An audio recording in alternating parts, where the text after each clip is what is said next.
ربما يود الذين كفروا لو كانوا مسلمين ذرهم يأكلوا ويتمتعوا ويلههم الأمل فسوف يعلمون وما أهلكنا من قرية إلا ولها كتاب معلوم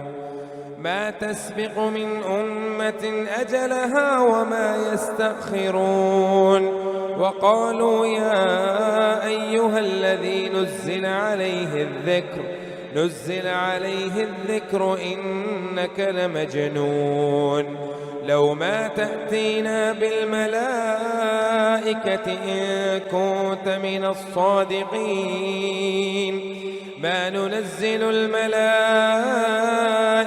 إلا بالحق وما كانوا إذا منظرين إنا نحن نزلنا الذكر وإنا له لحافظون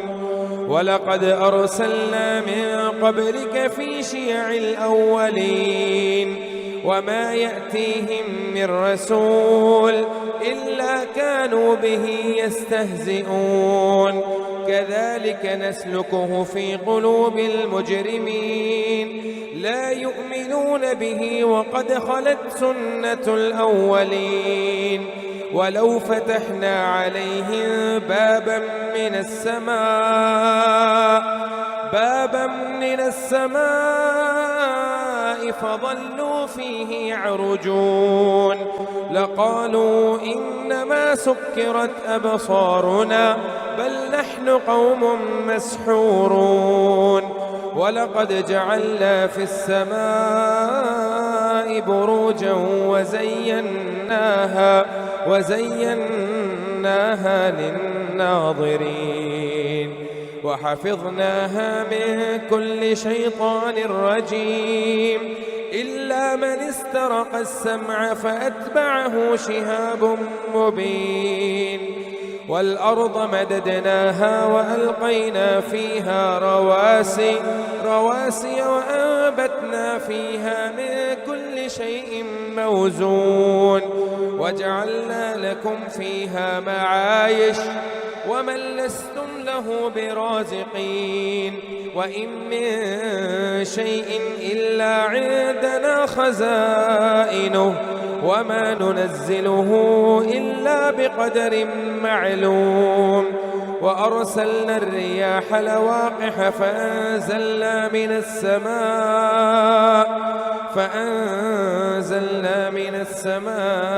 ماء فأسقيناكموه وما أنتم له بخازنين وإنا لنحن نحيي ونميت ونحن الوارثون ولقد علمنا المستقدمين منكم ولقد علمنا المستأخرين وإن ربك هو يحشرهم إنه حكيم عليم ولقد خلقنا الإنسان من صلصال من حمأ مسنون والجان خلقناه من قبل من نار السموم وإذ قال ربك للملائكة إني خالق بشرا من صلصال من حمأ مسنون فإذا سويته ونفخت فيه من روحي فقعوا له ساجدين فسجد الملائكة كلهم أجمعون إلا إبليس أبى أن يكون مع الساجدين قال يا إبليس ما لك ألا تكون مع الساجدين قال لم أكن لأسجد لبشر خلقته من صلصال من حمأ مسنون قال فاخرج منها فإنك رجيم وإن عليك اللعنة إلى يوم الدين. قال رب فأنظرني إلى يوم يبعثون. قال فإنك من المنظرين إلى يوم الوقت المعلوم. قال رب بما أغويتني لأزينن لهم في الأرض ولأغوينهم أجمعين إلا عبادك منهم المخلصين. قال هذا صراط علي مستقيم. إن عبادي ليس لك عليهم سلطان إلا من اتبعك من الغاوين. وإن جهنم لموعدهم أجمعين. لها 7 أبواب لكل باب منهم جزء مقسوم. إن المتقين في جنات وعيون. ادخلوها بسلام آمنين. ونزعنا ما في صدورهم من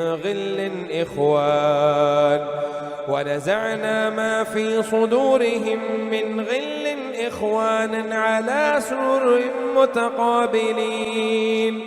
ونزعنا ما في صدورهم من غل إخوانا على سرر متقابلين. كذلك وزوجناهم بحور عين. ونزعنا ما في صدورهم من غل إخوانا على سرر متقابلين. لا يمسهم فيها نصب وما هم منها بمخرجين. نبئ عبادي أني أنا الغفور الرحيم وأن عذابي هو العذاب الأليم. ونبئهم عن ضيف إبراهيم إذ دخلوا عليه فقالوا سلاما. قال إنا منكم وجلون. قالوا لا توجل إنا نبشرك بغلام عليم. قال أبشرتموني على أن مسني الكبر فبم تبشرون. قالوا بشرناك بالحق فلا تكن من القانطين. قال ومن يقنط من رحمة ربه إلا الضالون. قال فما خطبكم أيها المرسلون. قالوا إنا أرسلنا إلى قوم مجرمين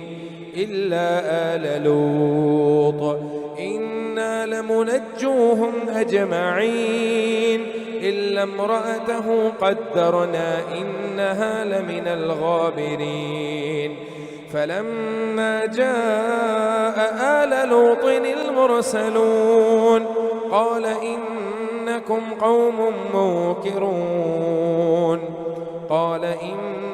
قوم منكرون. قالوا بل جئناك بما كانوا فيه يمترون وآتيناك بالحق وإنا لصادقون. فأسر بأهلك بقطع من الليل واتبع أدبارهم ولا يلتفت منكم أحد وامضوا حيث تؤمرون. وقضينا إليه ذلك الأمر أن دابر هؤلاء مقطوع مصبحين. وجاء أهل المدينة يستبشرون قال إن هؤلاء ضيفي فلا تفضحون واتقوا الله ولا تخزون. قالوا أولم ننهك عن العالمين. قال هؤلاء بناتي إن كنتم فاعلين لعمرك إنهم لفي سكرتهم يعمهون فأخذتهم الصيحة مشرقين فجعلنا عاليها سافلها وأمطرنا عليهم حجارة من سجيل إن في ذلك لآيات للمتوسمين وإنها لبسبيل مقيم إن في ذلك لآية للمؤمنين وإن كان أصحاب الأيكة لظالمين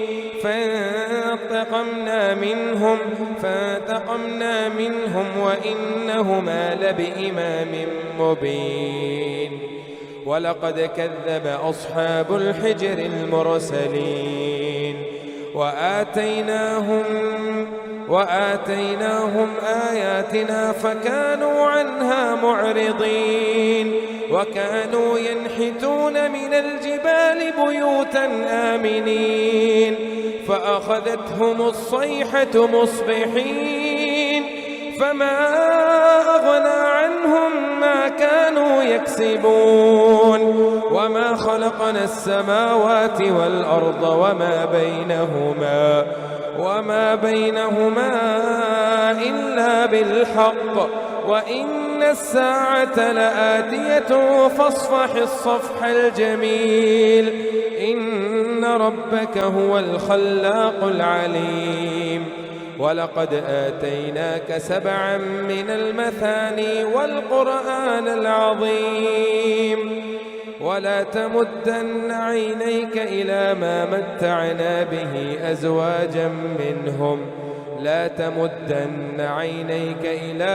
متعنا به أزواجا منهم ولا تحزن عليهم واخفض جناحك للمؤمنين وقل إني أنا النذير المبين كما أنزلنا على المقتسمين الذين جعلوا القرآن عضين فوربك لنسألنهم أجمعين عما كانوا يعملون فاصدع بما تؤمر وأعرض عن المشركين إنا كفيناك المستهزئين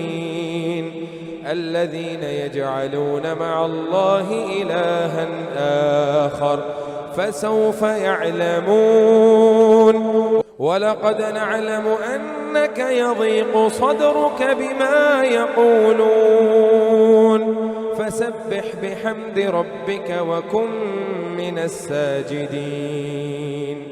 واعبد ربك حتى يأتيك اليقين أتى أمر الله فلا تستعجلوه سبحانه وتعالى عما يشركون ينزل الملائكة بالروح من أمره على من يشاء من عباده أن أنذروا أنه لا إله إلا أنا فاتقون خلق السماوات والأرض بالحق تعالى عما يشركون خلق الإنسان من نطفة فإذا هو خصيم مبين والأنعام خلقها لكم فيها دفء ومنافع ومنها تأكلون ولكم فيها جمال حين تريحون وحين تسحرون ولكم فيها جمال حين تريحون وحين تسرحون وتحمل أثقالكم إلى بلد لم تكونوا بالغيه إلا بشق الأنفس إن ربكم لرؤوف رحيم والخيل والبغال والحمير لتركبوها وزينة ويخلق ما لا تعلمون وعلى الله قصد السبيل ومنها جائر ولو شاء لهداكم أجمعين هو الذي أنزل من السماء ماء لكم منه شراب ومنه شجر فيه تسيمون ينبت لكم به الزرع والزيتون والنخيل والأعناب ومن كل الثمرات إن في ذلك لآية لقوم يتفكرون وسخر لكم الليل والنهار والشمس والقمر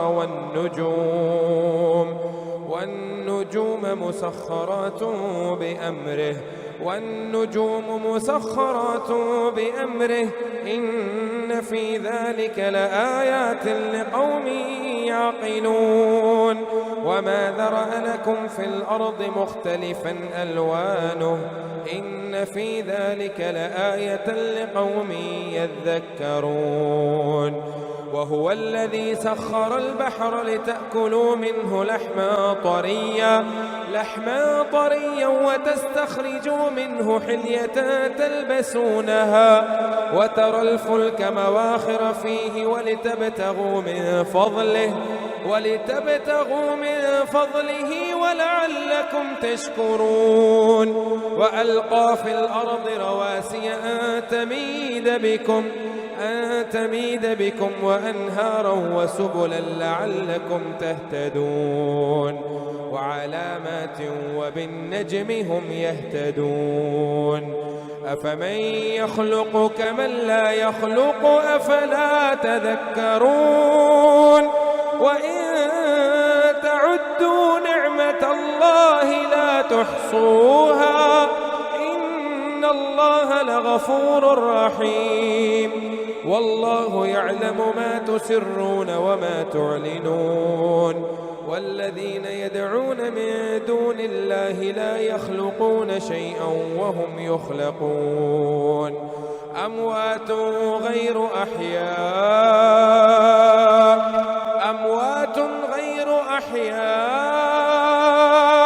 وما يشعرون أيان يبعثون إلهكم إله واحد فالذين لا يؤمنون بالآخرة قلوبهم منكرة وهم مستكبرون لا جرم أن الله يعلم ما يسرون وما يعلنون إنه لا يحب المستكبرين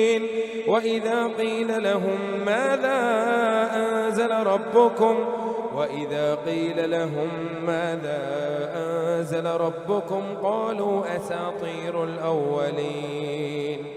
ليحملوا أوزارهم كاملة يوم القيامة ومن أوزار الذين يضلونه بغير علم ألا ساء ما يزرون قد مكر الذين من قبلهم فأتى الله بنيانهم من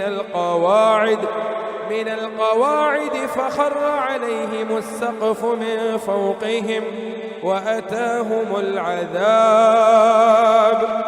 وأتاهم العذاب من حيث لا يشعرون ثم يوم القيامة يخزهم ويقول أين شركائي الذين كنتم تشاقون فيهم قال الذين أوتوا العلم إن الخزي اليوم والسوء على الكافرين الذين تتوفاهم الملائكة ظالمي أنفسهم فألقوا السلم ما كنا نعمل من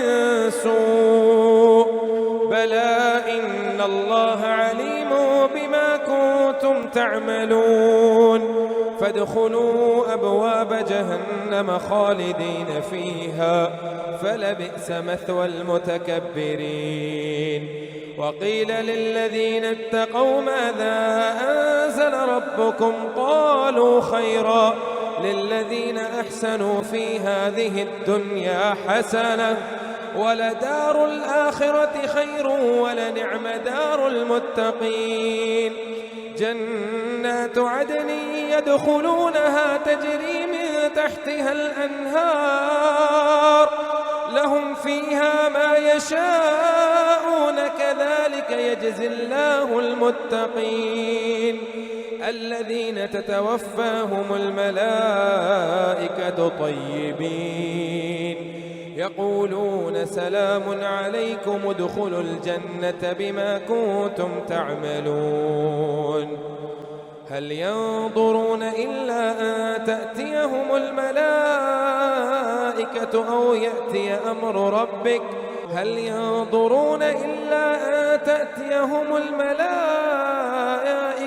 أو يأتي ربك أو يأتي أمر ربك كذلك فعل الذين من قبلهم وما ظلمهم الله ولكن كانوا أنفسهم يظلمون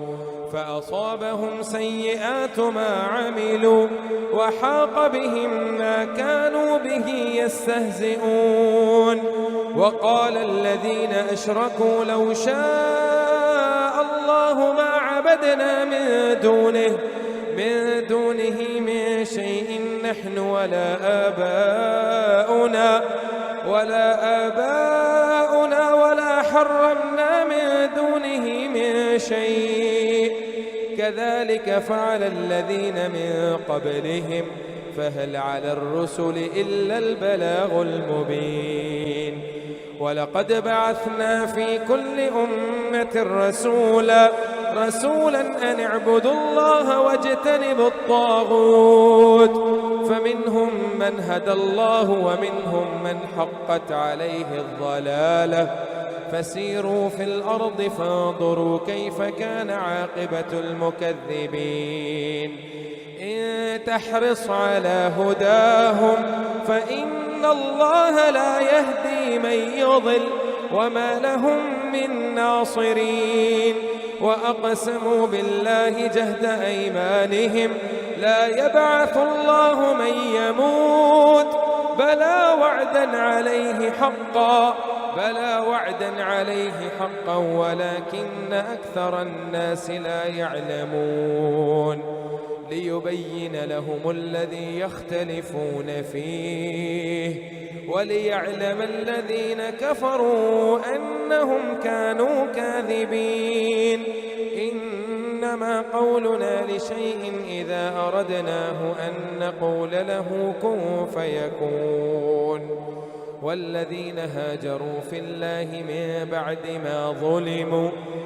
بعد ما ظلموا لنبوئنهم في الدنيا حسنة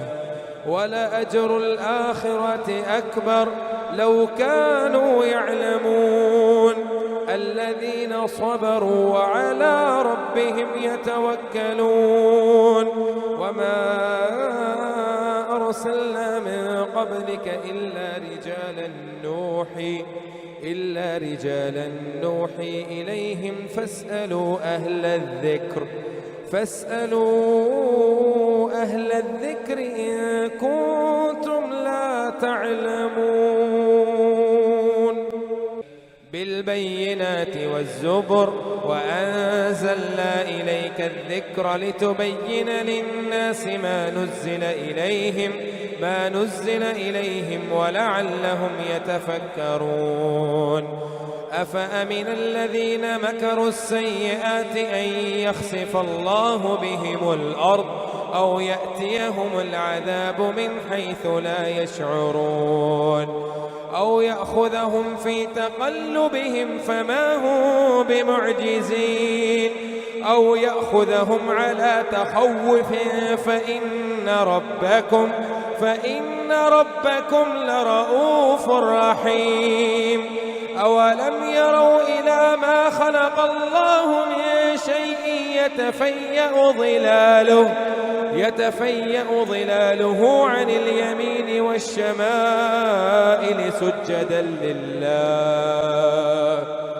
سجدا لله وهم داخرون.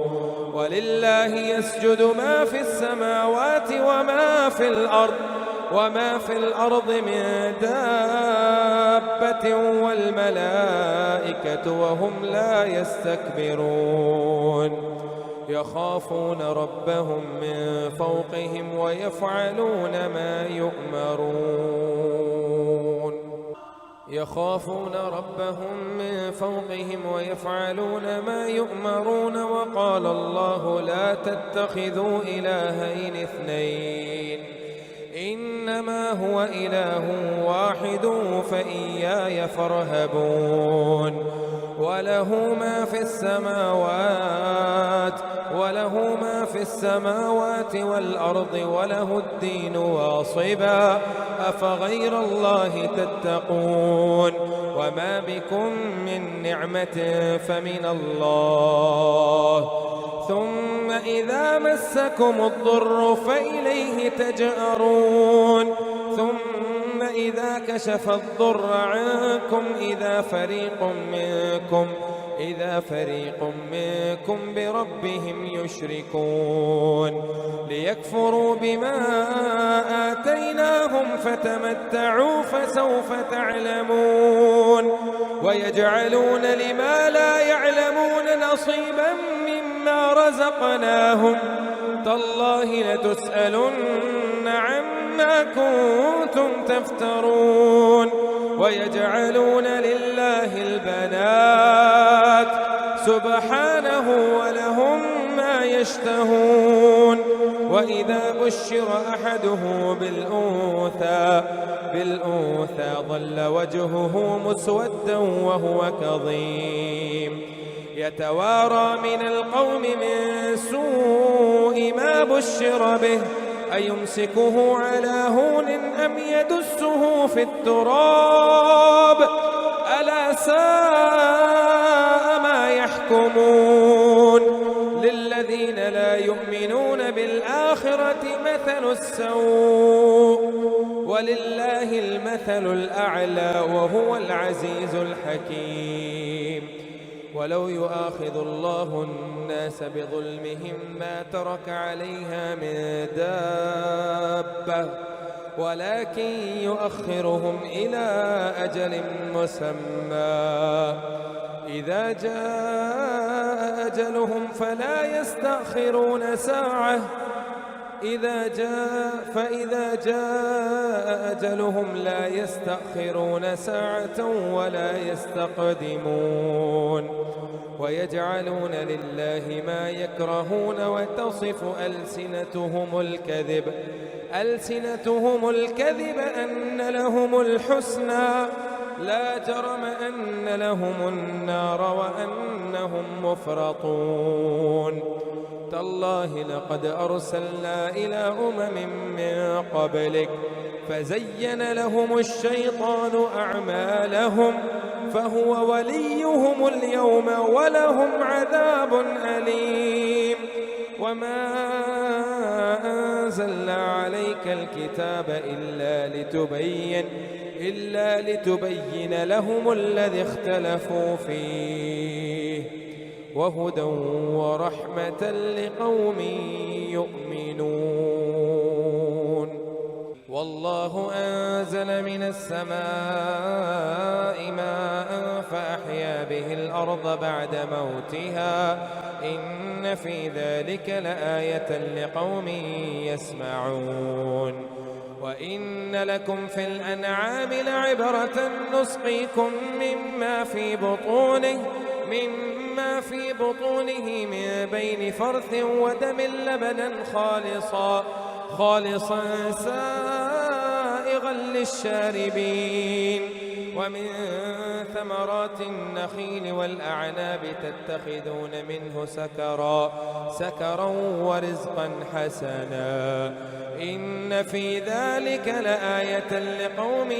يعقلون. وأوحى ربك إلى النحل أن اتخذي من الجبال بيوتا ومن الشجر ومما يعرشون ثم كلي من كل الثمرات فاسلكي سبل ربك فاسلكي سبل ربك ذللا يخرج من بطونها شراب مختلف ألوانه فيه شفاء للناس إن في ذلك لآية لقوم يتفكرون والله خلقكم ثم يتوفاكم ومنكم من يرد إلى أرذل العمر لكي لا يعلم بعد علم شيئا إن الله عليم قدير والله فضل بعضكم على بعض في الرزق فما الذين فضلوا براد رزقهم على ما ملكت أيمانهم فهم فيه سواء أفبنعمة الله يجحدون والله جعل لكم من أنفسكم أزواجا وجعل لكم من أزواجكم بنين وحفدة ورزقكم من الطيبات أفبالباطل يؤمنون وبنعمة الله هم يكفرون ويعبدون من دون الله ما لا يملك لهم رزقا من السماوات والأرض شيئا ولا يستطيعون فلا تضربوا لله الأمثال إن الله يعلم وأنتم لا تعلمون ضرب الله مثلا عبدا مملوكا لا يقدر على شيء ومن رزقناه منا رزقا حسنا فهو ينفق منه سرا وجهرا هل يستوون الحمد لله بل أكثرهم لا يعلمون وضرب الله مثلا رجلين أحدهما أبكم لا يقدر على شيء وهو كل على مولاه أينما يوجهه لا يأتي بخير هل يستوي هو ومن يأمر بالعدل وهو على صراط مستقيم ولله غيب السماوات والأرض وما أمر الساعة إلا كلمح البصر أو هو أقرب إن الله على كل شيء قدير والله أخرجكم من بطون أمهاتكم لا تعلمون شيئا وجعل لكم السمع والأبصار والأفئدة لعلكم تشكرون ألم يروا إلى الطير مسخرات في جو السماء ما يمسكهن إلا الله إن في ذلك لآيات لقوم يؤمنون والله جعل لكم من بيوتكم سكنا وجعل لكم من جلود الأنعام بيوتا تستخفونها يوم ضعنكم ويوم إقامتكم ومن أصوافها وأوبارها وأشعارها أثاثا ومتاعا إلى حين والله جعل لكم مما خلق ظلالا وجعل لكم من الجبال أكنانا وجعل لكم سرابيل تقيكم الحر وسرابيل تقيكم بأسكم كذلك يتم نعمته عليكم لعلكم تسلمون فإن تولوا فإنما عليك البلاغ المبين يعرفون نعمة الله ثم ينكرونها وأكثرهم الكافرون ويوم نبعث من كل أمة شهيدا ثم لا يؤذن للذين كفروا ولا هم يستعتبون وإذا رأى الذين ظلموا العذاب فلا يخفف عنهم ولا هم ينظرون وإذا رأى الذين أشركوا شركاءهم قالوا ربنا هؤلاء شركاؤنا الذين كنا ندعو من دونك فألقوا إليهم القول إنكم لكاذبون وألقوا إلى الله يومئذ السلم وضل عنهم ما كانوا يفترون الذين كفروا وصدوا عن سبيل الله زدناهم عذابا فوق العذاب بما كانوا يفسدون ويوم نبعث في كل أمة شهيدا عليهم من أنفسهم وجئنا بك شهيدا على هؤلاء ونزلنا عليك الكتاب تبيانا لكل شيء وهدى ورحمة وبشرى للمسلمين إن الله يأمر بالعدل والإحسان وإيتاء ذي القربى وينهى عن الفحشاء والمنكر والبغي يعظكم لعلكم تذكرون وأوفوا بعهد الله إذا عاهدتم ولا تنقضوا الأيمان بعد توكيدها وقد جعلتم الله عليكم كفيلا إن الله يعلم ما تفعلون ولا تكونوا كالتي نقضت غزلها من بعد قوة أنكاثا تتخذون أيمانكم دخلا بينكم أن تكون أمة هي أربى من أمة إنما يبلوكم الله به وليبينن لكم يوم القيامة ما كنتم فيه تختلفون ولو شاء الله لجعلكم أمة واحدة ولكن يضل من يشاء ويهدي من يشاء ولتسألن عما كنتم تعملون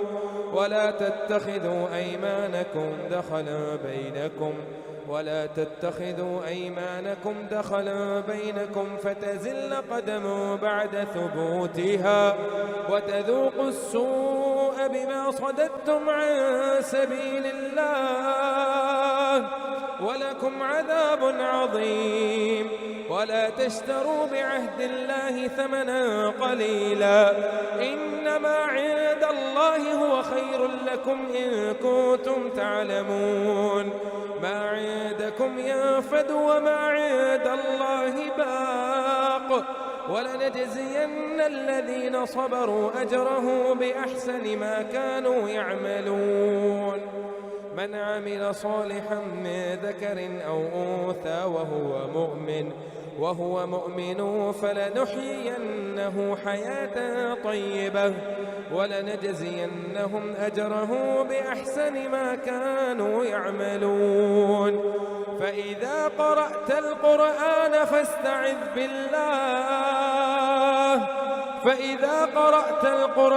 فاستعذ بالله من الشيطان الرجيم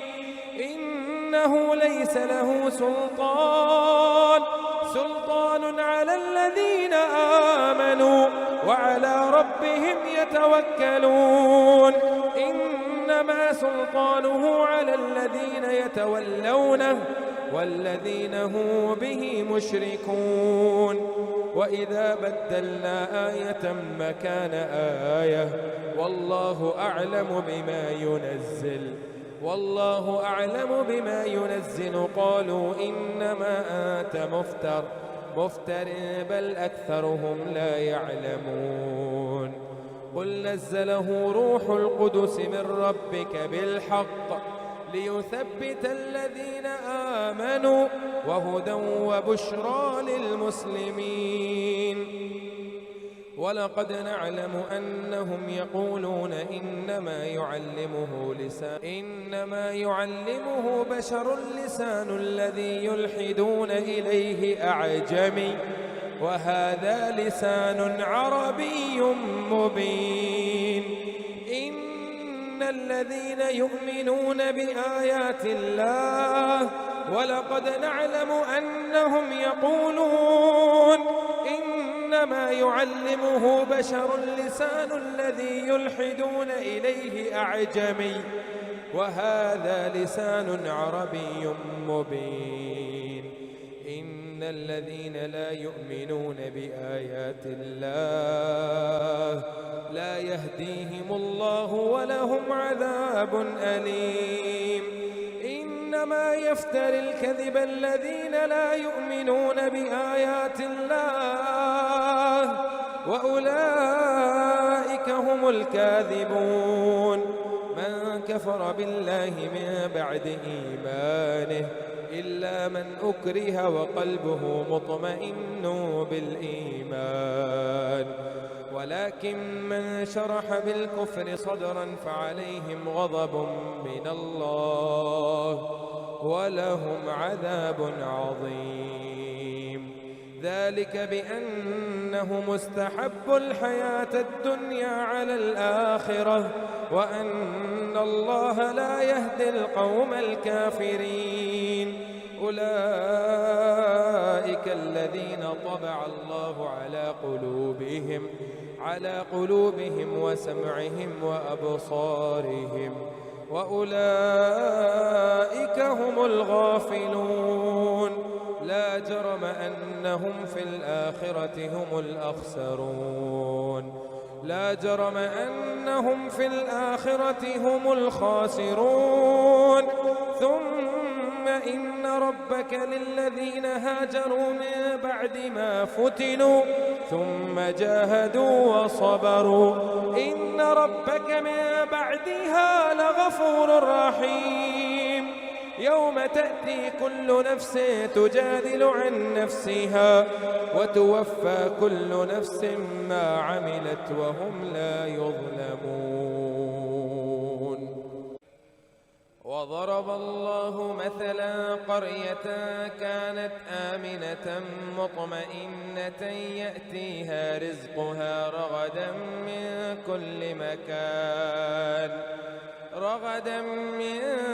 كل مكان فكفرت بأنعم الله فأذاقها الله لباس الجوع والخوف بما كانوا يصنعون. ولقد جاءهم رسول منهم فكذبوه فأخذهم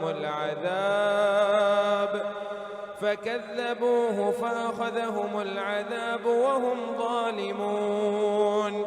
فكلوا مما رزقكم الله حلالا طيبا واشكروا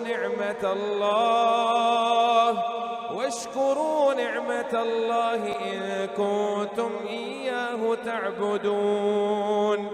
إنما حرم عليكم الميتة والدم ولحم الخنزير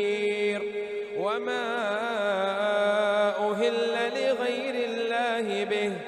فمن اضطر غير باغ ولا عاد فإن الله غفور رحيم. ولا تقولوا لما تصف ألسنتكم الكذب هذا حلال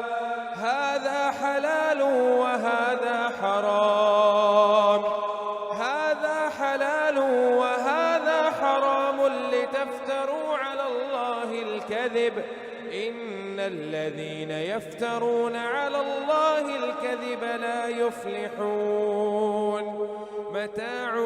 قليل ولهم عذاب أليم. وعلى الذين هادوا حرمنا ما قصصنا عليك من قبل وما ظلمناهم ولكن كانوا أنفسهم يظلمون. ثم إن ربك للذين عملوا السوء بجهالة ثم تابوا من بعد ذلك وأصلحوا إن ربك من بعدها لغفور رحيم. إن إبراهيم كان أمة قانتا لله حنيفا ولم يك من المشركين شاكرا لأنعمه اجتباه وهداه إلى صراط مستقيم. وآتيناه في الدنيا حسنة وإنه في الآخرة لمن الصالحين. ثم أوحينا إليك أن اتبع ملة إبراهيم حنيفا وما كان من المشركين. إنما جعل السبت على الذين اختلفوا فيه وإن ربك ليحكم بينهم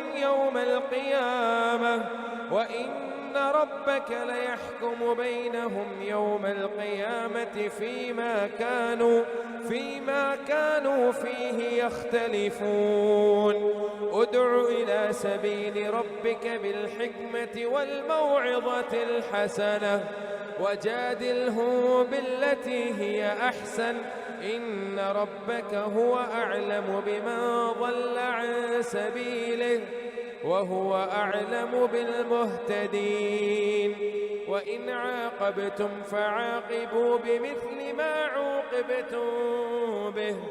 ولئن صبرتم لهو خير للصابرين. واصبر وما صبرك إلا بالله ولا تحزن عليهم ولا تك في ضيق مما يمكرون. إن الله مع الذين اتقوا والذين هم محسنون.